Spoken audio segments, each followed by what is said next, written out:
উজান থেকে নেমে আসা ঢলে তিস্তার পানি বেড়ে বিপদসীমার ৫ সেন্টিমিটার উপর দিয়ে প্রবাহিত হচ্ছে।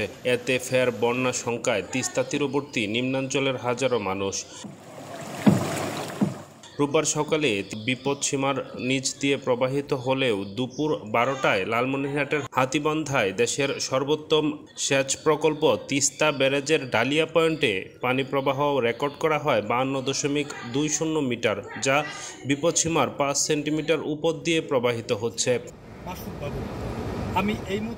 নদীপাড়ের মানুষ ও পানি উন্নয়ন বোর্ড জানায়, কয়েকদিন ধরে ভারতে বৃষ্টি হওয়ায় উজান থেকে বেশি পরিমাণ পানি আসছে, ফলে তিস্তা নদীতে পানি প্রবাহ বেড়েছে। ব্যারেজ এলাকায় পানি প্রবাহ বেড়ে যাওয়ায় কয়েক ঘন্টার ব্যবধানে তিস্তা নদীর ভাটিতে তীরবর্তী নিম্নাঞ্চল প্লাবিত হওয়ার আশঙ্কা করছে স্থানীয়রা।